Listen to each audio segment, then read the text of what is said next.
Estrelas variáveis são estrelas que, de alguma maneira, têm a sua intensidade variando com o tempo, né? E essas estrelas variáveis podem tanto ser variáveis intrínsecas, estrelas intrinsecamente variáveis são aquelas, por exemplo, que aumentam e diminuem o raio, que aumentam ou diminuem a temperatura real, o raio real, né? Então, isso pode produzir uma variação na intensidade do brilho em função do tempo, tá?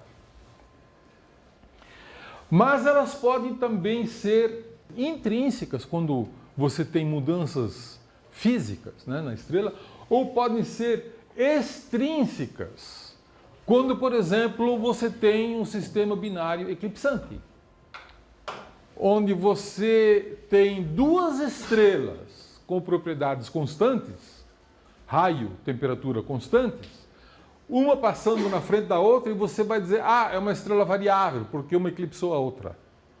Essa variabilidade não é intrínseca de cada uma das estrelas. Ela é uma variabilidade aparente para nós, observadores. Se você estivesse observando em outra posição, ela não seria variável. Se ela não estivesse eclipsando, não seria variável, né? Então, elas são chamadas de variáveis extrínsecas, tá? Então, nós temos dois grandes grupos de estrelas variáveis, né? As intrínsecas e as extrínsecas. Nas variáveis intrínsecas, nós temos duas classes. São aquelas estrelas que pulsam,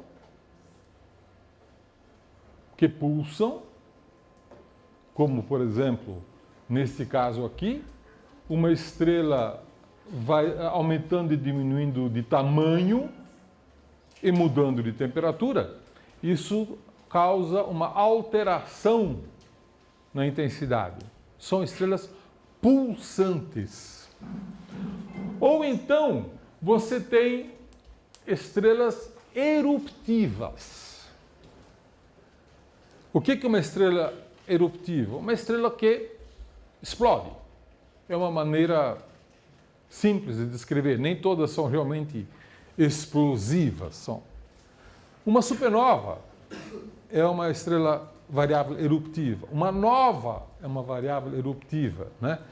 Uma nova anã é uma variável eruptiva. Isso nós vamos ver na próxima aula, né? Hoje nós vamos então estudar as estrelas as estrelas pulsantes.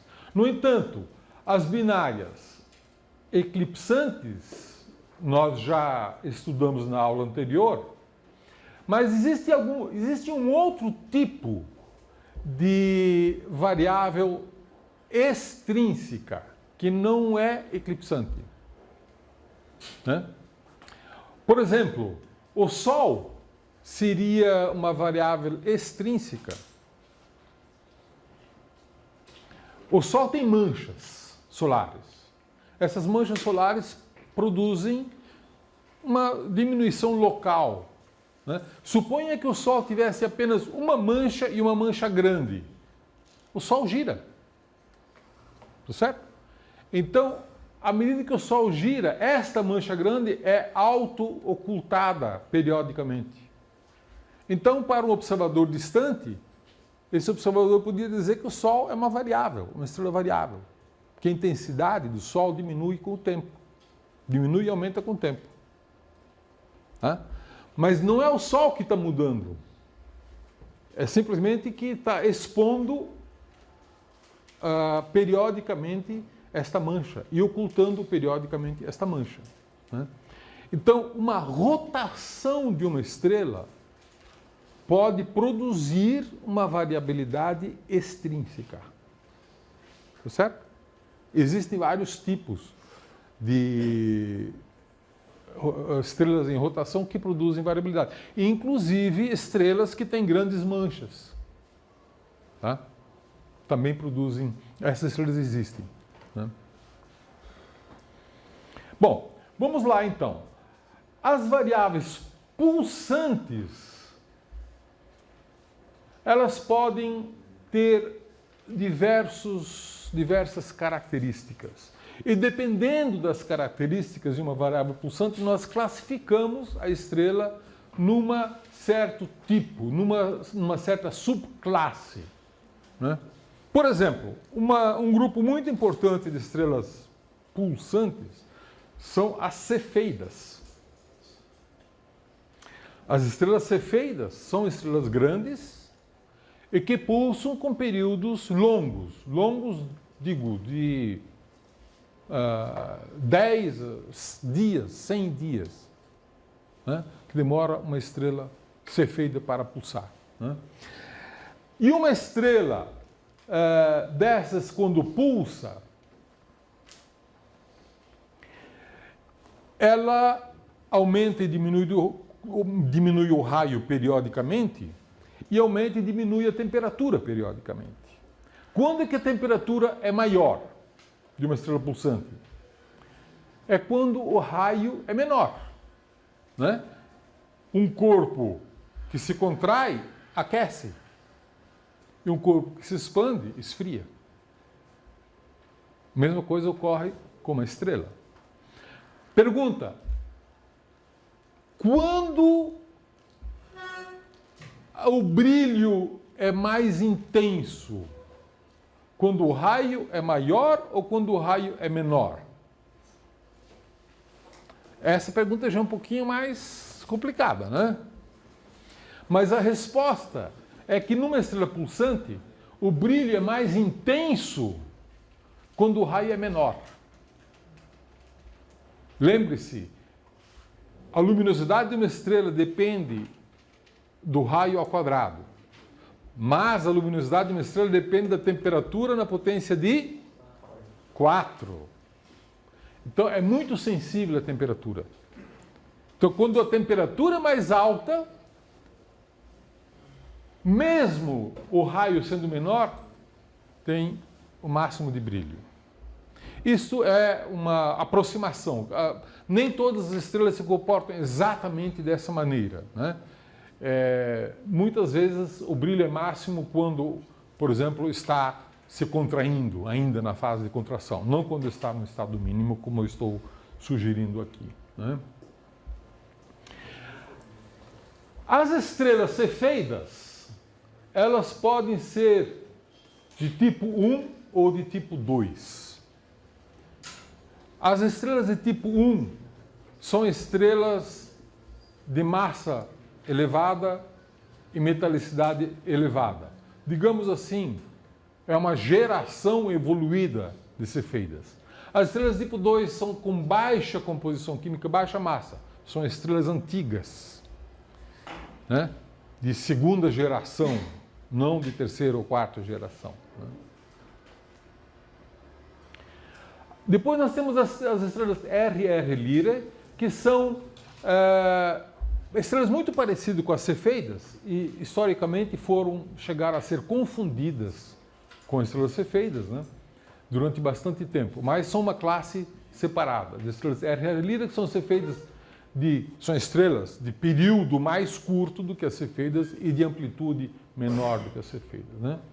E aí nós temos duas classes de variáveis pulsantes, que são as RV Tauri e as estrelas de longo período, as vermelhas de longo período. Né? São ambas gigantes, as estrelas vermelhas, muitas vezes chamadas de tipo Mira, ou então de semi-regulares, que é um pouco diferente, e essas são gigantes. E as RV Tauri são supergigantes. Aqui vou mostrar um diagrama HR, né, Lembre-se, diagrama HR é magnitude absoluta, as luminosas aqui em cima, as de baixa luminosidade aqui embaixo, em função do tipo espectral, né? As quentes aqui, as frias aqui. Aqui nós temos o diagrama HR, essa sequência de faixa amarela, e começamos já aqui nas estrelas muito vermelhas e de baixa luminosidade, nós temos as estrelas vermelhas eruptivas. Elas são estrelas do tipo solar. Lembre-se que o Sol tem erupções de natureza de origem magnética, né? Que são erupções que aumentam o brilho do Sol um pouquinho.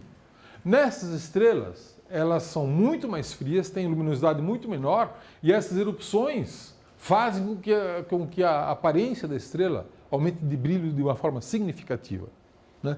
Em inglês, elas são chamadas de flare stars, né? Temos também as estrelas T Tauri, que são estrelas que acabaram de nascer, estão lá saindo do berçário de estrelas e estão se aproximando ainda da sequência principal, ainda não chegaram na sequência principal.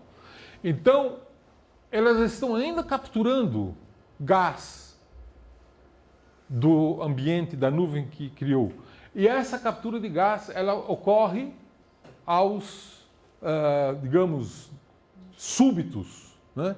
Então, quando tem uma captura mais significativa, ela aumenta de brilho, né? Então, as estrelas T Tauri têm também esse caráter eruptivo, né?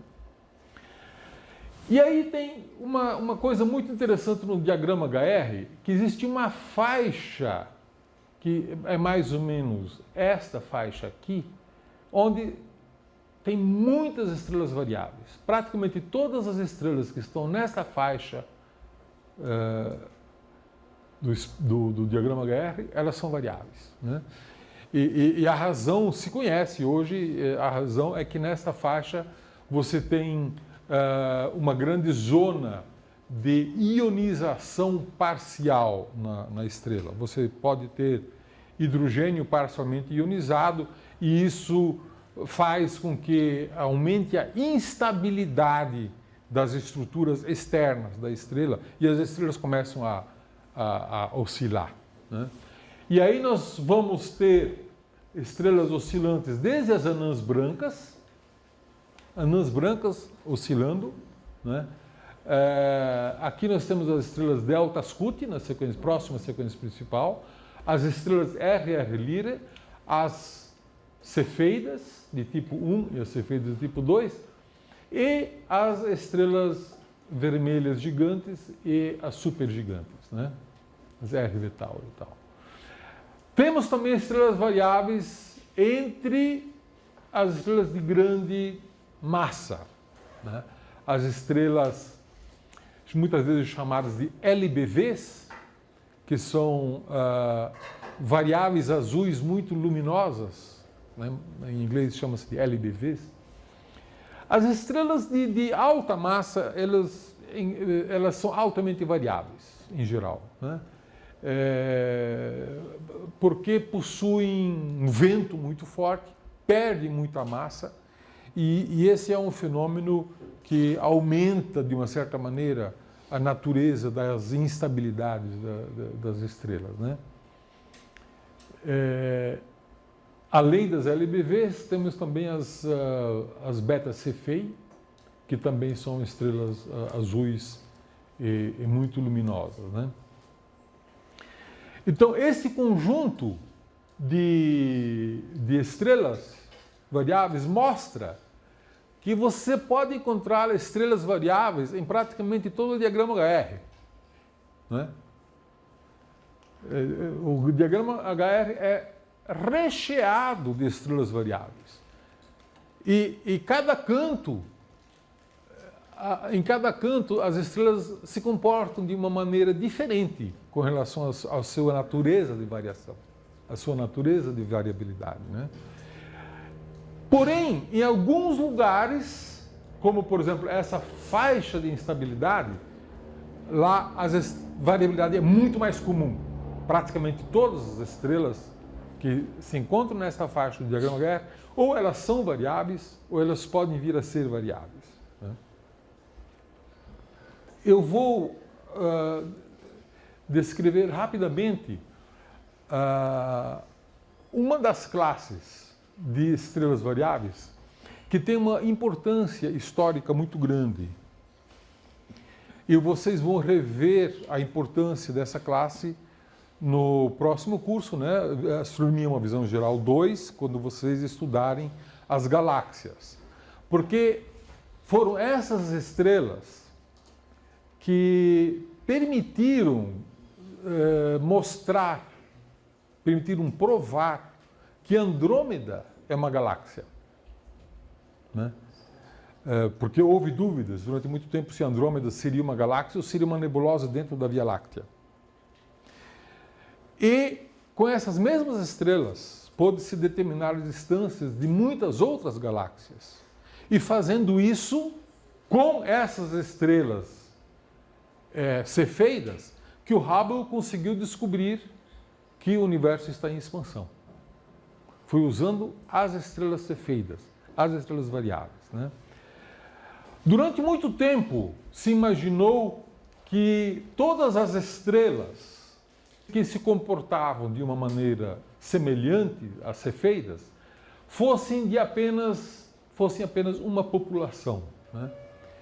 E com isso, o Hubble imaginou isso, naquela época era assim, ele mediu a taxa de expansão do universo como sendo uma taxa pequena. Né? Inclusive ele estimou, a primeira estimativa de idade do universo dele foi de 2 bilhões de anos. Somente depois, décadas depois, é que se descobriu que, na verdade, existem 3 subclasses de cefeidas, né? Dependendo principalmente da abundância química e da massa das estrelas. Você pode ter uma relação período-luminosidade que é ligeiramente diferente. Por que esta relação foi importante? Porque se você sabe medir o período de uma estrela, você tira a luminosidade dela. E medindo a magnitude aparente, você pode determinar a distância. Né? Foi desta maneira que o Hubble conseguiu mostrar que Andrômeda é uma galáxia. Certo? Eu vou repetir. Por haver uma relação entre a luminosidade das cefeidas e o período das cefeidas, basta você medir o período que você consegue determinar a luminosidade. Sabendo a luminosidade e medindo o brilho, você pode medir sabe a distância. É assim que foram determinadas as distâncias das galáxias pelo Hubble, para ele mostrar que as galáxias estão se afastando umas das outras e que o universo está finalmente em expansão. Tá? Foi usando estas estrelas, as cefeidas. Mas para Hubble, tudo isso aqui eram cefeidas. Ele não sabia dessa divisão. Né? Imagine a confusão que você pode fazer se você não souber que existem 2 categorias.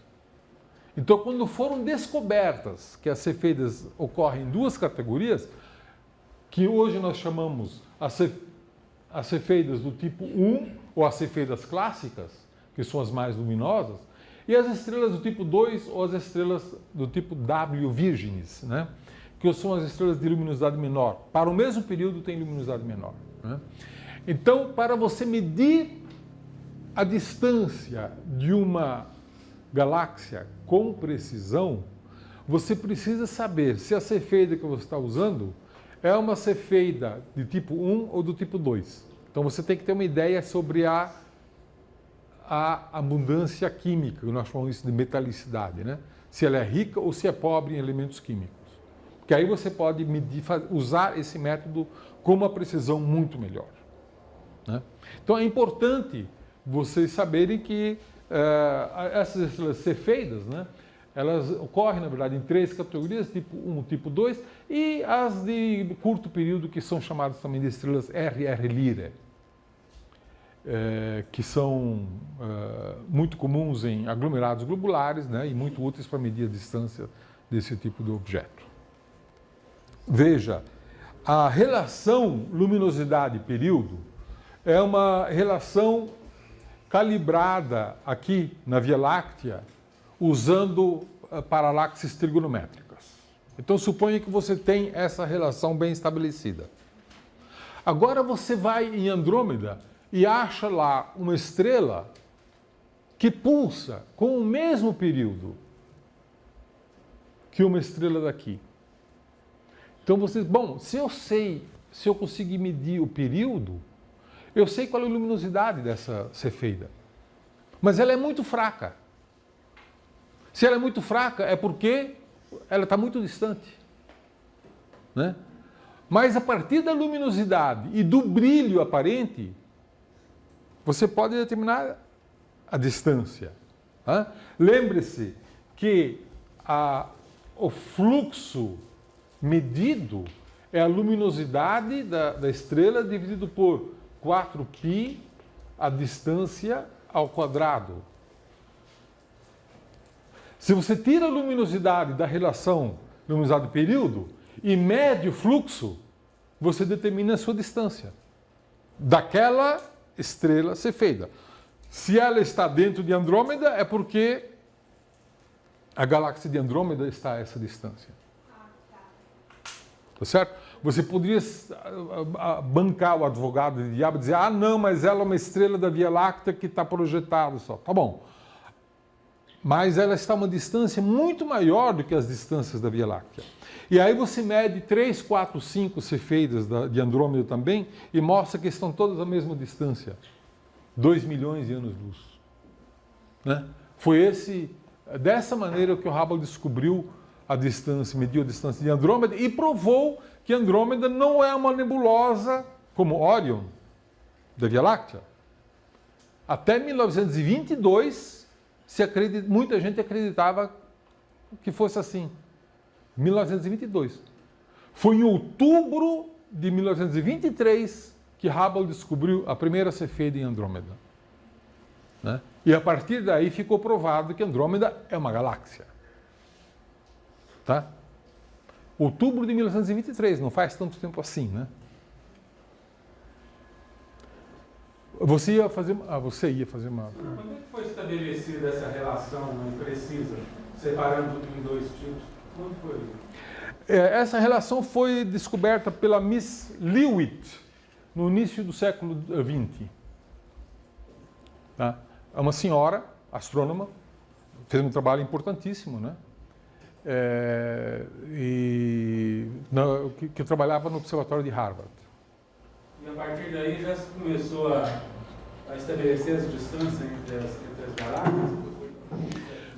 Inicialmente, se usou essa descoberta, na verdade foi feita nas nuvens de Magalhães, né? Então, se mediu distâncias dentro da Via Láctea e das nuvens de Magalhães, só. Mas havia dúvidas se as outras nebulosas seriam objetos extragalácticos, seriam galáxias em si, né? E isso não foi feito pela Miss Leavitt. A Leavitt apenas achou essa relação entre período e luminosidade.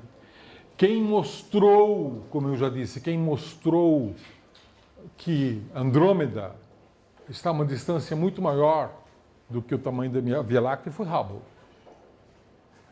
E isso já foi em 1923. Só mais uma pergunta. Além da galáxia de Andrômeda e da própria Via Láctea, é possível observar cefeidas também em outras galáxias mais distantes Foi isso que fez o Hubble. Foi isso que fez o Hubble. O Hubble mediu, inicialmente foram 23 galáxias, né? E foi com essas 23 galáxias que ele descobriu a lei de Hubble. Todas usando cefeidas. Mas isso vocês virão novamente em maior detalhe no curso de Astronomia, uma visão geral 2. Professor, Sim. Você conhece o motivo pelo qual uma estrela ela nasce pulsante? Uma estrela não nasce pulsante. Ela se torna pulsante? Sim. As estrelas basicamente se tornam pulsantes quando elas entram na faixa de instabilidades que ocorre no diagrama HR. E isso ocorre quando você tem uma grande parte da estrutura externa da estrela com ionização parcial. Uma grande faixa onde o hidrogênio, por exemplo, está parcialmente ionizado. Ou então o hélio está parcialmente ionizado. Então você tem, ao pulsar, o hélio se recombina liberando energia ou se ioniza absorvendo energia. E isto é uma espécie de pistão que faz com que a estrela seja instável. Então, quando começa, por alguma razão, começa a pulsar, essas pulsações são amplificadas por causa dessa ionização parcial do hidrogênio ou do hélio.